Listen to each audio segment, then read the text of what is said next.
संबद्धध्वं समो मनंसि जानताम् देवा भागम यथा पूर्वे संजानन उपासते। प्रेम से मिलकर चलो बोलो सभी ज्ञानी बनो पूर्वजों की भांति तुम कर्तव्य से मानी बनो। ज्ञान घटे नर मूढ़ की संगत ध्यान घटे चित्त विषय भ्रमाए। तेज घटे पर नारी की संगत बुद्धि घटे भोजन खाए। प्रेम घटे नित ही कुछ मांगत मान घटे नित पर घर जाए।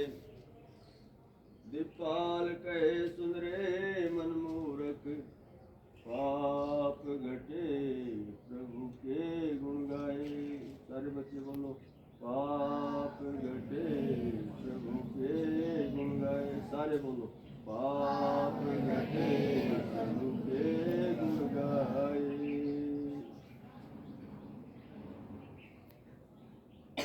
तो ध्यान से सुनना।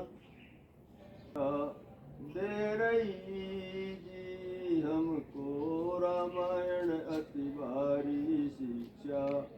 दे रही जी हमको रामायण अति भारी। राज छोड़ बन गए राम ने पितु आज्ञा सिरधारे। राज छोड़ बन गए राम ने पितु आज्ञा सिरधारे। अब तो पिता के लिए पुत्र जन चाहते हैं गिरफ्तारी। शिक्षा दे रही जी हमको रामायण अति भारी। शिक्षा दे रही जी हमको रामायण अति भारी। राम हंसते हंसते वनवास के लिए तैयार हो गए, लेकिन उनकी धर्मपत्नी सती साध्वी सीता भी तैयार हो गई। व्याख्या ज़्यादा नहीं करूँगा। राजमहल के सब सुखों पर एकदम ठोकर मारी। राजमहल के सब सुखों पर एकदम ठोकर मारी। वन में गई पति के संग में सियासतवंती नारी। शिक्षा दे रही जी हमको रामायण अति भारी। शिक्षा दे रही जी हमको रामायण अति भारी। और भाइयों तो लक्ष्मण और भरत जैसा हो। जब सीता जी नहीं मानी तो वो भी वनवास के लिए तैयार हो गई। लक्ष्मण ने भी अपने प्रार्थना की भाई से कि मैं भी चलूंगा। वनवास तो राम को था। विप्त समय में संग राम के लक्ष्मण तैयारे। विप्त समय में संग राम के लक्ष्मण तैयारे। अब तो खून पीते भाई का रहत मुकदमा जारी। शिक्षा दे रही जी हमको रामायण अति भारी। शिक्षा दे रही जी हमको रामायण अति भारी। वचनों के अनुसार भरत को अयोध्या की गद्दी मिली थी, लेकिन भरत ने अयोध्या की गद्दी को स्वीकार नहीं किया। चरण पादुका धरी तकत पर यही बात विचारे। चरण पादुका धरी तकत पर यही बात विचारे। साधु बनकर रहा भरत नहीं बना राज्य अधिकारी। शिक्षा दे रही जी हमको रामायण अति भारी। शिक्षा दे रही जी हमको रामायण अति भारी। इतना बड़ा आदर्श है, इतना बड़ा त्याग है भरत अयोध्या वासियों को लेके राम को वापस लाना चाहते थे, लेकिन राम ने कहा भैया माता पिता के वचन का मैं पालन करूंगा और भैया तुम अयोध्या का राज्य संभालो और प्रजा की सेवा करना। घर में माताएं हैं उनकी सेवा करना। दोनों भाई राजगद्दी लेने के लिए तैयार नहीं। तो क्या हुआ, राज तिलक की गेंद बनाकर खेलन लगे खिलाड़ी। राज तिलक की गेंद बनाकर खेलन लगे खिलाड़ी। इधर राम उस तरफ भरत, दोनों ने ठोकर मारी। शिक्षा दे रही जी हमको रामायण अति भारी। शिक्षा दे रही जी हमको रामायण अति भारी। प्रिय छात्रों, ये तो जब से सृष्टि की रचना हुई है तब से लेके आज तक जो सत्य के पथ पर चलते हैं, जो प्राणी मात्र की सेवा करने का संकल्प लेके आगे बढ़ते हैं, उनके जीवन में अनेकों प्रकार के विघ्न बाधाएं कष्ट आते हैं, लेकिन वो उनकी परवाह नहीं करते। संघर्ष ही जीवन है। रावण की बहन शूर्पणखा बहुत सुंदर थी और वो लंका से चल करके उन दोनों भाई राम लक्ष्मण के पास चली आई और उनसे कहा कि मैं तुम्हारे से शादी करना चाहती हूँ। लेकिन राम ने और लक्ष्मण ने उसे माँ कह के पुकारा। ऐसा नहीं होगा। राम लखन ने शूर्पणखा को माता कह ललकारे। राम लखन ने शूर्पणखा को माता कह ललकारे। अब तो देखे जहाँ चिकनी मिट्टी फिसल जाए वे बेचारी। शिक्षा दे रही जी हमको रामायण अति भारी। शिक्षा दे रही जी हमको रामायण अति भारी। और शूर्पणखा ने अपने भाई रावण को उल्टा सीधा बहका दिया कि राम और लक्ष्मण ने मेरी बेइज्जती की, मेरा सतीत्व लूटने का प्रयास कर रहे थे और बिना सोचे समझे रावण सीता का हरण कर लिया। सीता ने कहा, रावण ये तूने अपनी मौत को आमंत्रण दिया है।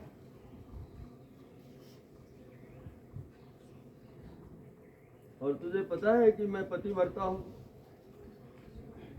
और तुझे ये भी पता है कि मैं पहले पति को भोजन करवाती हूँ, मैं पति की पगचंपी सेवा करती हूँ और मैं पतिव्रता हूँ। और इतना ही नहीं अपितु मैं संध्या और हवन करती हूँ दोनों समय। तो मेरे संध्या हवन की व्यवस्था करनी है और मुझे एकांत चाहिए। तो सीता जी को एकांत में रखा और दासियां छोड़ दी, संध्या हवन की व्यवस्था कर दी। लेकिन रावण तो उसको पटरानी बनाना चाहता था। बार बार जाता था, धमकाता था, डराता था, तलवार से गर्दन काट दूंगा, मेरी बात को मान ले। लेकिन जब जब भी रावण सीता जी के पास जाते थे, ध्यान से सुने बेटे, ये बातें आपको कोई बताएगा नहीं। सीता जी एक तिनका बीच में रखती थी जब रावण से बात करती थी। रावण ने कहा, और तो सब ठीक है, जब मैं आता हूं तो बीच में तिनका क्यों रखती है? उसने कहा, तू तो मेरे पति के दल के सामने तिनके के समान है। जैसे हवा का झोंका आएगा और ये तिनका उड़ जाएगा, ऐसे मेरे पति देव का झोंका आएगा और तू भी तिनके की तरह से उड़ जाएगा। इसलिए मैं तिनका रखती हूँ। रावण से किसी ने कहा कि तू सीता को हथियाना चाहता है तो राम का भेष बना के जा। रावण ने कहा ये कर चुका मैं। जैसे ही मैं राम का भेष बनाता हूं तो पर स्त्री माता बहन और बेटी के समान दिखाई देती है। मातृवत परदारेषु परदरिवस्व लोष्ट आत्मत सर्वभूतेषु ये पश्यति स पंडित है। राम का भेष बनाता हूं तो विचार ही बदली हो जाते हैं। ये कर चुका हूं। तो लालच और तलवार के डर से सियाना हिम्मत हारे। लालच और तलवार के डर से सियाना हिम्मत हारे। आय आज काल तो थोड़े भय से धर्म गवाए नारी। शिक्षा दे रही जी हमको रामायण अति भारी। शिक्षा दे रही जी हमको रामायण अति भारी। हाँ, हनुमान सेवक हो तो हनुमान जैसा हो। कोई कामना नहीं है, कोई स्वार्थ नहीं है। हनुमान का काम था राम की सेवा करना निस्वार्थ भाव से। तन मन से रहा सेवा करता हनुमान बलधारे। तन मन से रहा सेवा करता हनुमान बलधारे। अब तो मुंह पर करे खुशामद पीछे दे में गाली। शिक्षा दे रही जी हमको रामायण अति भारी। शिक्षा दे रही जी हमको रामायण अति भारी। विद्वान रावण 4 वेद और 6 शास्त्रों का विद्वान था। बड़ा शक्तिशाली भी था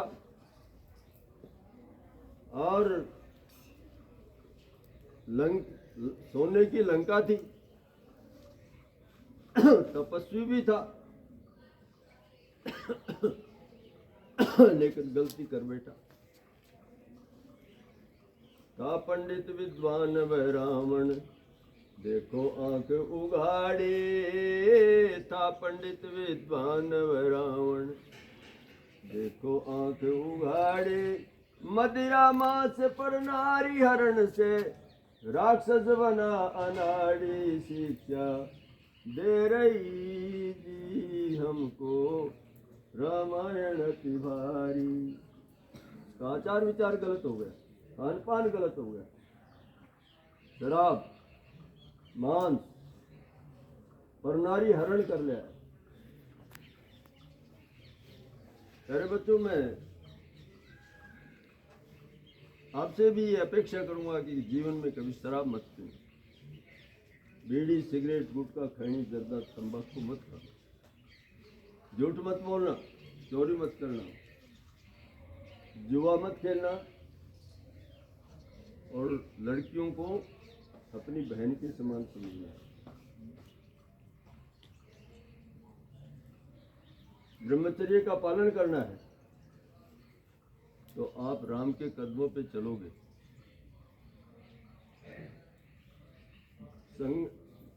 भक्त विभीषण ने भाई की संगति बुरी विसारी।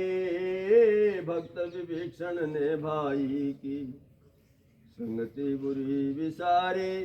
अच्छी संगत में तुम जाओ कहते आर्य पुकारी। शिक्षा दे रही जी हमको रामायण अति भारी। शिक्षा दे रही जी हमको रामायण अति भारी। प्यारे बच्चों, सत्संग, सत्संग, सत्य का संग, गुरु का संग, ज्ञान का संग, विद्या का संग, तपस्या का संग, पुरुषार्थ का संग, कर्तव्य का संग, नियम का संग सत्संग कहलाता है। नौका में बैठ के भवसागर से परली पार भी उतरा जा सकता है और नौका से भवसागर में डूब भी सकते हैं। ये शरीर है, ये नौका है। अगर इस नौका के अंदर कोई कमी नहीं है, काम, क्रोध, लोभ, मोह, अहंकार, ईर्ष्या, द्वेष, छल, कपट, तेल, मेल, लड़ाई झगड़ा नहीं है, तो शरीर खलु धर्म साधनम, ये शरीर परमात्मा तक जाने का एक साधन है। और ये शरीर जब स्वस्थ रहेगा, स्वस्थ कब रहेगा? व्यायाम करोगे, ब्रह्मचर्य का पालन करोगे, सुबह जल्दी उठोगे, दौड़ लगाओगे। बेटे मैं तेरे को कहा कि धरती मत करो, धरती करो दोगे तो पल्ले क्या पड़ेगा, ऐसे बैठो।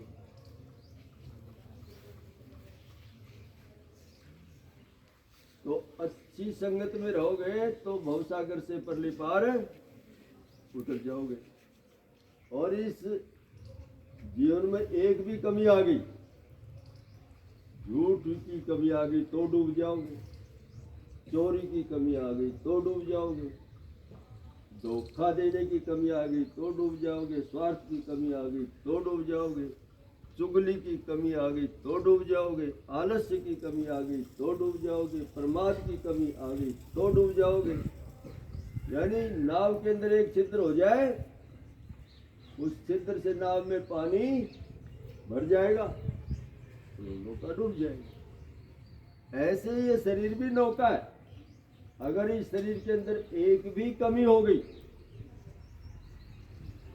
चरित्रहीन बन गए।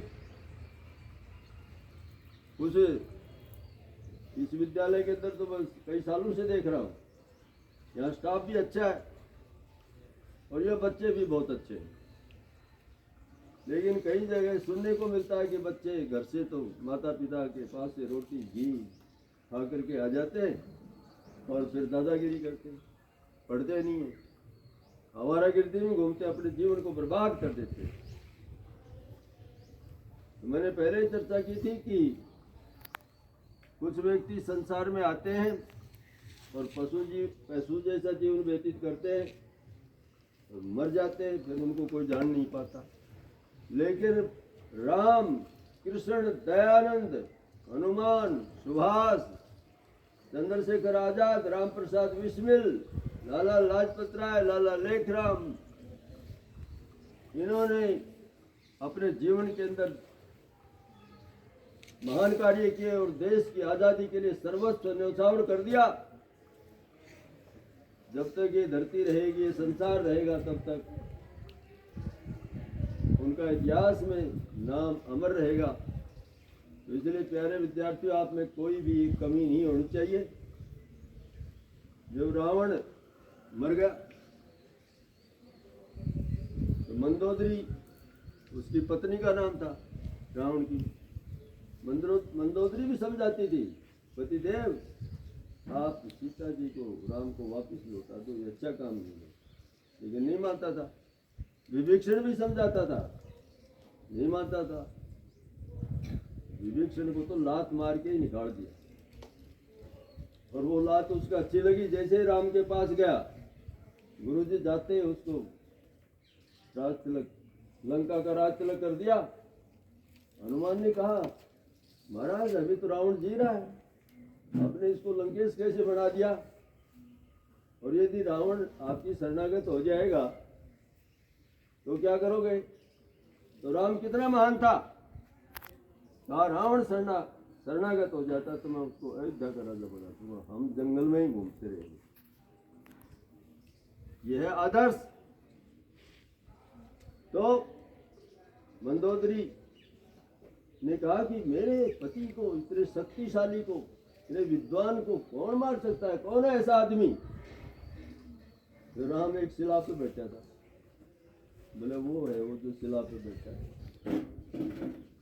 मंदोदरी गई, राम खड़े हुए, मंदोदरी के चरण स्पर्श किए। मंदोदरी बोला तू राम है? बोला अभी कहते थे अभी तेरे मेरे पति को मारा है। मैं कौन होता हूँ तेरे पति को मारने वाला? तेरा पति मरा है अपने अहंकार से, मेरे में ताकत नहीं है तेरे पति को मारने की। तेरा पति अहंकार से मरा है, इसलिए अहंकार घमंड मत करना, झूठा अहंकार मत करना, तमोगुण नहीं करना, गुस्सा नहीं लेना। जहां गुस्सा आ गया वहीं समाप्त काम, क्रोध आ गया वहीं पर मामला खत्म, अहंकार आ गया वहीं मामला ठप। ब्रेक, जैसे गाड़ी का ब्रेक कराता तो ब्रेक लगाते ना, ऐसे जहां घमंड आ गया तो ब्रेक लग गया जीवन में, उन्नति नहीं कर सकता। मैं यहाँ पर एक बात ये कहा करता हूँ कि नियमों का पालन करना कर्तव्य है, कर्तव्य का पालन करना धर्म है, और धर्म का पालन करने से सिद्धि की प्राप्ति होती है, और सिद्धि प्राप्त करना ही मनुष्य जीवन का परम लक्ष्य है। तो मंदोदरी ने राम से कहा कि मैंने मेरे पति को मार दिया। राम ने कहा नहीं, मैं तो एक साधारण सा व्यक्ति हूं। तो रावण तो अपने अहंकार से मरा है, इसके अहम ने मारा है उसको। तो मंदोदरी ने कहा राम तू महान पुरुष है, संसार में तेरा जैसा महान पुरुष कोई नहीं है। मेरी ननद आप लोगों को धर्म से डिगाने के लिए गई थी, लेकिन आपने मेरी ननद को मां कहा, दोनों भैया। और मैं आपके पास आई रावण की पत्नी, तो आपने खड़े होकर के मेरे चरण स्पर्श किए। आप महान है। मेरे शास्त्रों में लिखा यत्र नार्यस्तु पूजन्ते रमन्ते तत्र देवता। जहाँ नारी जाति का आदर सत्कार मान सम्मान होता है वह देवता निवास करते हैं, और जहाँ नारी जाति का अपमान अनादर और तिरस्कार होता है वहाँ की कोई क्रिया भी सफल नहीं होती। तो मैंने थोड़े से समय में पूरी रामायण आपको बता दिया है। विवेचन कौन था बताओ?